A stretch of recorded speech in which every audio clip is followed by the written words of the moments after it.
Hello and welcome to Bringing Education Home. I'm Herb. And I'm Christina. And together we bring you experts and ideas to help grow healthy, happy, successful families that are both inside And outside the box. If you like the show, be sure to follow Christina on Facebook. And please leave us a like review on your favorite podcast platform. Helen Panos is an accomplished educator with over 25 years experience in public schools. She began Dynamis Learning 8 years ago, which is a K-12 nationwide tutoring, SAT, ACT prep, college application assistance, essay writing, and academic planning company. With Helen's depths of expertise, she is able to provide personalized support and solutions for academic success. She has up to 20 tutors on staff, and these educators have various specialties.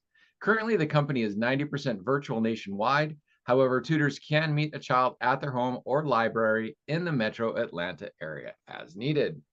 Welcome, Helen. It is a pleasure to talk to you. As a married to an educator, I know how much fun that can be. So welcome to the show. Thank you for being here today. Thank you. Thank you so much for having me. I appreciate you guys asking me to be on. You're so very welcome. And I'm glad you're here because one of the ways we met was I was on Helen's podcast. So eventually we'll get to that to say that. So you can find us from me on her podcast and then her on our podcast, and just, really following along and figuring out, what does this education thing mean? How can we really help our children and make sure we're giving them the best that they can get? So tell us a little bit about the passion. We know you were in education, but why then did it turn into tutoring? Tell us the reason why this is all happening. Oh, that's a good one. So around my 17th year, I have 25 years in the public school system. And 3 of those were actually in the back office. I had been promoted to a 504 chair and a gifted lead, but I was already doing the gifted lead actually while I was teaching. You know how that goes. Being an educator, you do extra jobs and get paid extra money, but there's no time. Yes. So, well, it all started really when they started really enforcing the testing as being the be all of everything. And so I said to myself, well, this is not really how kids should be learning, and this is not how they're going to learn. So I decided then, I was actually filling in for one of my educator friends who retired, and she was doing a gig with a young man out of private school, and she was going there every day. And this private school here in Atlanta is very, high in advance. So there were 2 doctors, and they wanted somebody to pick them up from where the bus or the shuttle would drop them off and then take them home. They're busy. So we would work with him for 2-3 hours. And so I filled in for her one time when she was going on her retirement cruise. And I said, wow, what could it be like if I then multiplied myself multiple times and scaled it? So I was already thinking scaling the business immediately. So that's really coupled with the fact that the school system started putting so much emphasis on testing alone, that made me feel like, well, there's a lot of kids being left behind. So I need to start my own tutoring business, and I can pick some really great tutors to assist me with that. Yeah. So in our pre-conversation, Christina said I might lead you down rabbit holes, and that one just threw up a big rabbit hole for me right off the bat. So part of the reason we got into helping parents start to homeschool is that whole testing. So it's not just that they put the emphasis on testing, as they started teaching to the testing, and they stopped trying to educate the children. So it's like they're not trying to get them caught up. They're not trying to help them learn how to learn. All they're trying to do is get them to pass tests so that they can get their funding, so that they can, hey, I get this grade, and that the schools can keep working. But what happens is, because they have to be on this page on this day to get to this test, they're teaching to the tests. And if a child gets behind even a little bit on any subject, the teachers with the class sizes nowadays, they don't have time to come back and help the kids get caught up. So as soon as a kid gets behind even a little bit, then they get more and more and more and more behind, and it gets more and more and more frustrating, which is kind of why we started doing what we do. And so 1000% correct what you just and so yeah, so for tutoring, if you do get behind, the only way to get caught up is outside of the school system. And we just want to take that one step further and take the kids out of the school system completely. But that is not an option for a lot of people. Yeah. And so what you do, I can see is very needed. And so is that how parents start coming to you, is because Yeah, yes and no. I mean, I do look at test scores. I'll ask them to look at them because in a way test scores are good. They're one part of the picture, right? But not the picture. Because that's a snapshot of that day, those hours. What if the child's not feeling well that day? Or, it could be test anxiety. I used to have test anxiety. I remember that when I took the SAT. And back then it wasn't like it is today. I just took it one time. And I remember looking around and going, God, am I going to get this done? It seems like everybody else is finishing before me. So we do SAT and ACT prep too. So I understand the 3-hour long test, and there is a lot more anxiety today. So I even help kids get in if they have to get a 504 plan, if they have some type of medical diagnosis, because parents may not know about the Section 504 plan under the Americans with Disabilities Act. So I was a 504 chair as well. So all of my experiences I've put into my company in helping families progress if they're going to stay in public school or even in private. We do a lot in private. We've done homeschool kids as well, because I've been in a homeschool conference before and I spoke there. So yeah, so obviously a parent can't necessarily, there's pros and cons to everything, I think. But like you said, I mean, a lot of parents did go to homeschooling or because of the virtual component during COVID. And I think they saw that they could do it if their jobs allow them to. I know my niece was homeschooled. She was actually a hybrid kind of thing where my sister-in-law did the homeschooling and then she also went in twice a week to a school. So, but yeah, that parent has to be very committed. Probably can't really have a full-time job. That's really, stressful maybe, or they just have to be able to be very organized and and put it into action, because there is a lot to teach, whether you're in public or private or homeschooling. And I just think, yeah, you're 100% correct on, I don't feel like the test is fine, but I don't feel like the emphasis should be so much on the test. And that's how they kind of came out striking pretty quickly. And if you recall, I don't know, here in Georgia, at least, they went to the TEKS evaluation for teachers. And at that time, they really thought they were going to have this component in there. And they tried it one time and then it didn't work. They were going to have the kids evaluate us as well. And they had, and it was such a chaotic mess that they had to rotate. You couldn't be in there while they were doing you, right? They were evaluating you on the computer. So somebody else would have to come fill in. So who was that going to be? Teachers are with their classes, right? So you have very limited staff to do that. So then they would have to try to rotate the counselors in there to do it. And it was just, they threw that out the window pretty quickly, because first of all, kids will say anything in there probably about their teachers. And then I just, it wasn't, whoever came up with that idea, it sounded good on paper, I guess, but physically and to actually execute it was a nightmare. Exactly. So that was all the emphasis of testing. That's how it all started. Yeah. So many of the things in the public school are like that. It sounds good on paper. They think they can implement it, but when they forget to include the teachers in the process, and like, hey, look at these logistics, that's not going to work quite the way you think it is, then yeah, we can go down a whole rabbit hole there. One thing I wanted to ask you though is that whenever a parent decides that tutoring might be a good idea for their student, let's say it's a student that's behind in where they are academically, and they think, oh, well, I only want to do it one time a week. Is that, I mean, it always helps, but what do you find is your sweet spot? How many times a week tutoring really gives that child a chance to like catch up? Because one time a week is absolutely going to help, but what's that sweet spot? How many times a week should they possibly be considering? I think it depends on the child. If they're really behind, like I think I got a call just recently where the child was 2 years behind in reading and they're already, I think, an 8th grader. And that is like, woo, a big, red alarm to me. So somebody like that probably could help actually do 5 times a week, to be honest. Because the longer you wait, if the problem has compounded, and this is what parents do, they wait, they think it's going to fix itself, and then it doesn't.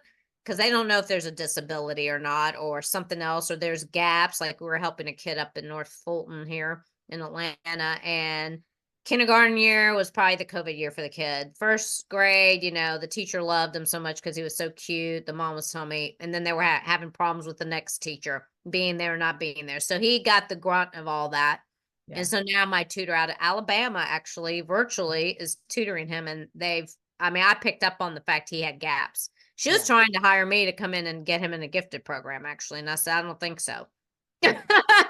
So I think let's get the basics down first. So so then she worked with him. She's been working with him for several months, and they're doing it this summer too, actually. So there's definitely been improvement. And he just probably needed some one-on-one. But to answer your question, I think it depends on the situation. Reading tends to take a little bit longer, but sometimes even math. I mean, we're working with a child who's he's a rising 10th grader. He's in the top school in the country. It's a STEM school here in Gwinnett County in Atlanta. And he's probably a little bit over his head. I'm not even exactly sure how he got in that school, because I think you have to be asked to be in it. Sometimes I don't know how some of these kids get in. So, anyway, so she finally point blank asked my tutor, well, do you think I should put him back in the neighboring school? And my tutor says, do you want my parent answer or do you want my teacher answer? And she said, maybe both. And so they had a 45-minute conversation as to why my tutor felt he needs to go back to his neighboring school. Because my tutor has worked with him multiple times on factoring, and either there's an executive functioning issue there or something else is going on, because any kid that's just a little bit slow with repetition, they're going to get it. But if there's some hidden thing that none of us know about yet, and that it's got to be evaluated, that's going to affect how quickly a child's going to pick up on something. Typically, we do 1 time a week. We do some 2 times a week as well. If the kid is failing and has come to us halfway through the semester and we only have like 9 weeks to get him back up to a passing grade, then we've even done one that was a 4.0 French. She got herself in on a virtual thing. She totally shut down. She wasn't doing anything. She was failing it. And I get the call in the middle of November, right before Thanksgiving, and all this work, all these modules, all these tests she had to do were due December 9th. We only had about 3 weeks to get it together. We got her all the way to a B from like 30. But she was tutoring every day, maybe a couple hours a day.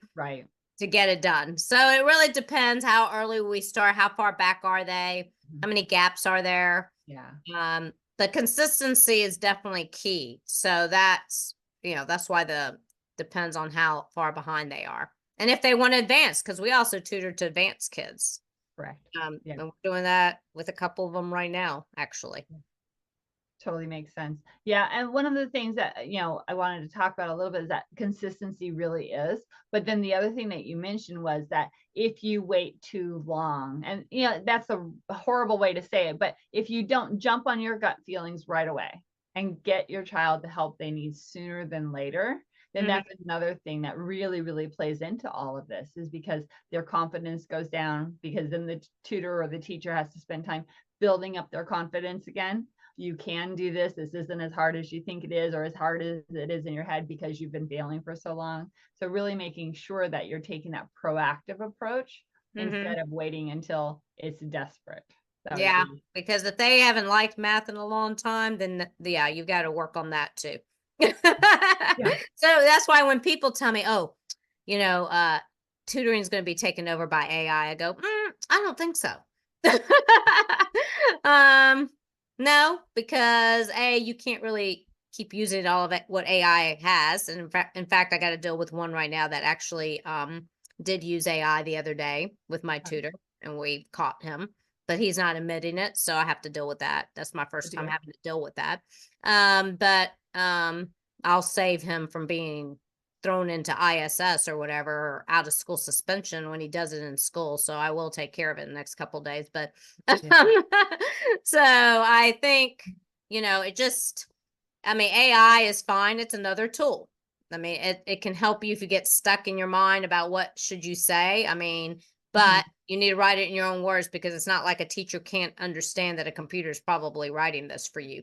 And there are, just like you have Turnitin, where you submit papers to see where the plagiarism occurred, and high schools are using that. Well, there's that tool for AI as well. So if they're using AI, anybody can detect that, because I hear Amazon's doing that with books.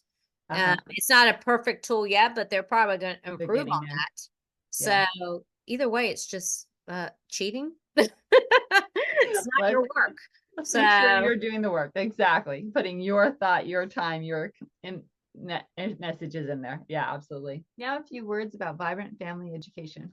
How many entrepreneurs and business owners start out on this journey to make a better life for their family, only to find that it took so much more time and effort than they were expecting that they had even less time for their family? I know I did.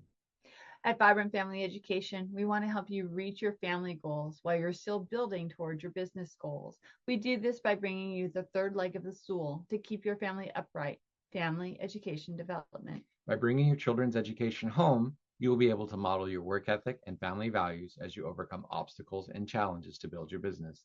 Instead of learning facts to pass tests, your children can be watching and seeing the dedication it takes to build your business and the legacy you want to create for their future. They will be able to witness the struggles and joys, the wins and the losses, and learn from you how to persevere and grow in life.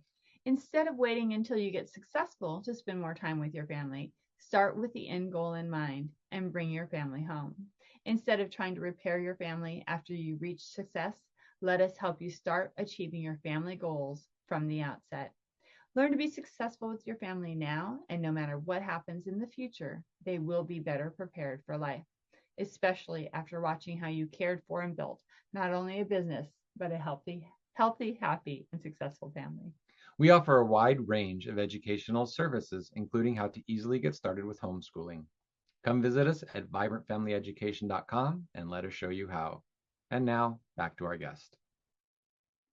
So something you said earlier about parents who during COVID started taking their kids out of school and that they didn't have time for that.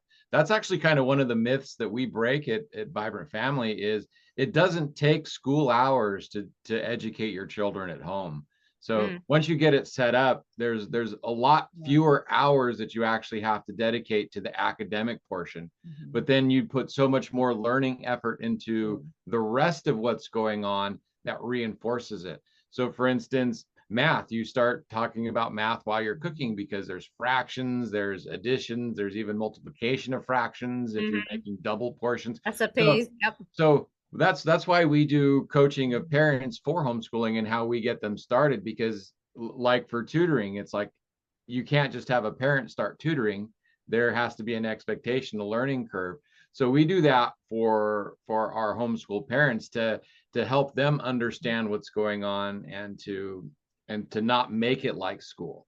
So because we're educating at home. So we're coming up with a different kind of a model. So we actually, that's awesome. We work on a different kind of a model where we're not trying to replicate school at home. So right. And I mean, I'm sure what you guys have there is really awesome because everybody's not organized. Everybody can't figure out how to set this up. So it's not, taking up any of their time really. And I can see, I mean, I'm pretty organized, so I can definitely see that there's a way to do this. And like you just said, you kind of multitask it, or you incorporate it into your life as a parent. And I always say real life experiences are terrific. I mean, that's where you gain the skills that public school can't really touch. They, I'm big on that, talking about, I do a webinar for study skills because believe it or not, I mean, they're not going to teach that in school. And really the foundation of all of that comes back to as well as reading, because if you can get the child to read and not just read to pass a test and find out what dangling participles are and all of that vocabulary, but if you can actually get them to start enjoying reading, then they can pull in the stuff that they love and start learning on their own. And so if they get behind in math and they can start reading about math and get caught up. If they get behind in social studies, they can start reading and learning on a different way on their own instead of just having to go through the facts. So reading is, for me, for what we talk about, is like one of the very, very key principles. And so how do you feel about that? I agree. I just did and I can send it to you guys. It's part of the free gift, is a reading fluency free PDF that people can download. And it has strategies in there on how to do that. It has books that people can be reading and should be reading with their kids. And that's another thing.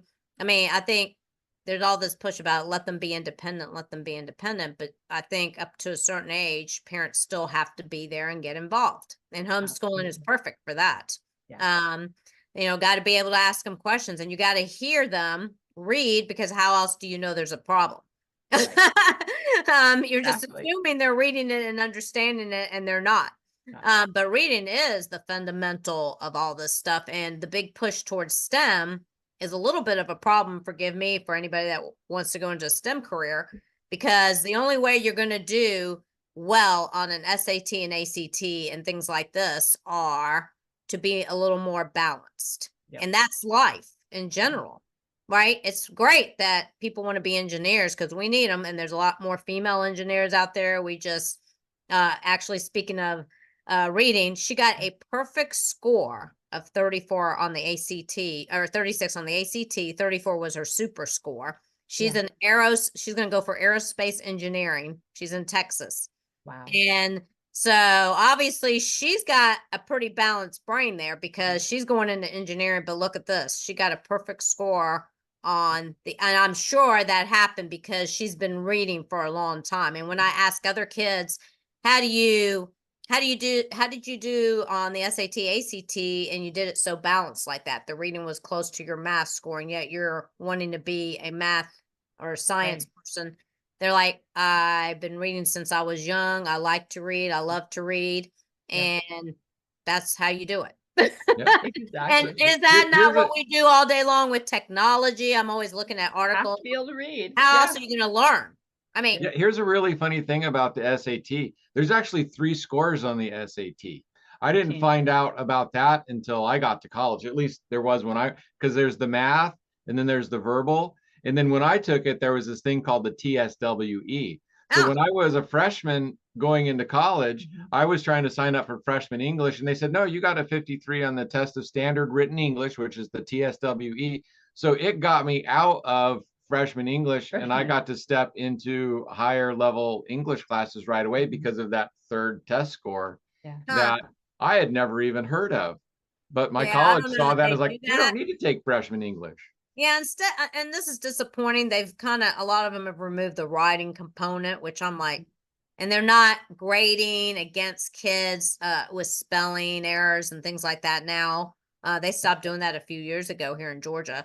They want, because they know that's what will mark them down in their grades, right? On a rubric, is if they keep, because I know even I taught gifted kids, so the last several years, and where they're going to lose points, not that they're all great writers, they're not, but where they're going to lose the most points is in their spelling, punctuation, grammar. And I'm like, but they're not even marking them down for that. So unfortunately, the school districts have kind of taken a stance of, oh, well, they'll most likely be doing it on a computer. The computer will check for all of those things, so it doesn't really matter if they can or they can't. And it's like, no, there's an issue with that. You have to have your basics down. You have to be able to take care of that stuff, because then the computer might be changing it. The spell check changes it to something that you didn't really mean. And if you aren't even aware of it. And then how do we even know spell check is going to be around for many moons to go, years to go? Yeah, exactly. And then all these kids can't, and then they can't pass tests that they need if they go to med school. I mean, not that they're probably testing them on, but if they have to write something, like as a teacher, I had to write 2 different components on my, the big GACE test that I had to take for even my specialist degree. Right. When I got my EDS degree. Yep. So I did it with a broken hand. And that was not pleasant. And your young kid that you said was in 8th grade and was 2 years behind in reading. That's actually a nationwide statistic right now. Yeah, unfortunately. Less than 50% of our graduating seniors can actually read at or above a 6th grade level. So the fact that you brought that up as Yeah. a kid in 8th grade who was 2 years behind already, the parents didn't catch that. That could easily go for another 4 years, and they'll just keep pushing the kid through because they don't let the kids fail anymore, because it might hurt their self-esteem, as if hurting their self-esteem is more damaging than not being able to read Not being able to properly. be confident. So which is going to hurt them more in the long run, a couple of years of self-esteem issues in high school or being able to read properly for the rest of their life? Right. Yeah. I can't say I agree with everything the public school systems do, but Right. I mean, yeah, there's great stuff in Yeah. homeschooling, for sure. And you know, as a parent, you get to know, I mean, and if you have your own business, you know what's important. I'm writing to this day, I'm writing blogs, I'm writing podcast notes, I'm writing the reading. Actually, my tutor did this reading PDF that I'm going to give you guys to offer to your audience. She did it, but I also tweaked it along with my graphic assistant. Yeah. So we were tweaking things, and I'm always looking at quotes. And yeah, if I use AI, I'm still kind of redesigning. I'll say, oh, I'll take part of this and part of this and put it together and make it a different quote or whatever. So yeah, you're always needing, and I even was questioning her. I said, I know fall is not supposed to be capitalized a season. I said, but I don't want people thinking fall is like tripping, falling. Right. So I'm like, go ahead and capitalize it, even though it's incorrect. Exactly. Because there's a specific reason for doing it. Yeah. And most people, when they read that, they'll understand that, right? Exactly. Yeah. Yeah. And the entrepreneur model is also very important to us. And part of that is also how we teach the children and how the stuff that we set up, because entrepreneurs are always working on personal development and business development. If you get into it, then it's like, oh man, I need to know how to do this for my business. You try and get help, and it's like you end up having to take a class. And then it's like there's so many issues that go on up in your head with building your business that you end up doing lots of personal work. Yep. And so I love it. so if you start doing that with your kids and teaching them that model while they're in school as an entrepreneur, you don't have to teach them entrepreneurship, but teach them those learning skills that you are doing. And if your kid is watching you while they're at home doing homeschooling and you're modeling, hey, I have to learn stuff too, and look at how I'm doing it, then that just brings the whole family into a unit where they get to learn and grow together. And you're modeling it because you're there. So they so the fact that you said that is like another one of our core principles that we bring here. And so I thought that was really cool that you threw that in there. And then I'll say I've written a resiliency blog. You guys might want to get that too, because I'm big about that's a skill. And that's not a skill that's going to be taught in school or any school, not even probably private school, really. And so the only way you're really, I feel like that's going to have to go back to the household is teaching resiliency. And so I wrote it for the NABO magazine. I wrote it for them. It's a women's organization, National Women's Organization. So I now have it as a blog, and actually I'm going to be talking about that topic here soon on my Lunch and Learn too. Nice. Yeah, and resiliency. Yeah, and by the way, we're going to be talking to Christina on my Lunch and Learn on July 31st. Yep. We are in summer of 2024, and there's lots of cool stuff happening back and forth between the episodes and the Lunch and Learn. Exactly. So Helen, is there anything that we haven't touched on today that you kind of wanted to make sure that you touched on around the tutoring or, the resiliency, helping families build that in their children? Well, everybody has to fail in order to succeed. So what I see in kids is they give up too easily. And I hate to see that. And then I hear parents who have young 20-something-year-olds, and we were having a problem, right, with that age group of 20 to 27 or so that are committing suicide. I mean, so resiliency, these kind of skills are extremely important, and you're not going to get it from a school building. You're not going to get it from a private school. You're going to get it from your home life, really. I mean, I think that's where we all learned it, probably. Yep. So I think what's happening is parents are getting too busy, and then, these other skills are kind of falling into the trash can. So I just want to, remind parents about that and really looking at the important skills to teach your children. I also want to say that we advocate. I have an advocacy program too, where we help advocate in the school system. If any of them are in a public school, we help with 504 programs, IEPs, all that. I understand 504s because I was a chair for 3 years on that. So sometimes I have to get people extended time, and I had to do that with the young lady I just talked about that was failing her French class and was a 4.0 student.